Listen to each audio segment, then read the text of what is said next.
Hi friends, ఈరోజు simple hand cutting చూపిస్తున్నాను. First లైనింగ్ని 4 ఫోల్డింగ్స్ చేసుకుని అలా మన సైడ్ వేసుకోవాలి. ఫోల్డింగ్ అనేది మన సైడ్ ఉండాలి. ఓకేనా. కస్టమర్ హ్యాండ్ పొడవు ఉంది కదా, దానికి ఒక 1.5 ఇంచ్ కానీ 1 ఇంచ్ కానీ తగ్గించి పెట్టమన్నారు. సో నేను అందుకు బ్లౌజ్ని అలా వేసుకున్నాను. హ్యాండ్ని వేసుకున్నాక మన కుట్టు ఉంటుందా, కుట్టుకుండా ఒక 1/2 ఇంచ్ ఎక్స్ట్రా తీసుకోండి. తర్వాత ఇక్కడ కూడా చంక భాగంలో కూడా సేమ్ కుట్టుకుంటే ఒక 1/2 ఇంచ్ ఎక్స్ట్రా తీసుకొని ఇప్పుడు మార్కింగ్ చేసిన విధంగా కట్ చేసుకోవాలి హ్యాండ్ని. ఓకేనా. ఒక 1.5 ఇంచ్ కానీ 2 ఇంచ్ కానీ ఎక్స్ట్రా తీసుకొని కట్ చేసుకోవాలి.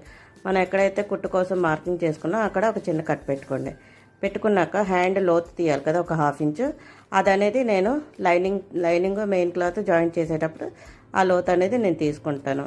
ఓకేనా ఫ్రెండ్స్, నచ్చితే తప్పకుండా లైక్ చేయండి, షేర్ చేయండి, కమెంట్ చేయండి, నా ఛానల్ని సబ్స్క్రైబ్ చేసుకోండి. ఓకేనా ఫ్రెండ్స్, ఇలాంటి మంచి మంచి వీడియోలు ఇంకా పెడతా ఉంటాను. Bye friends.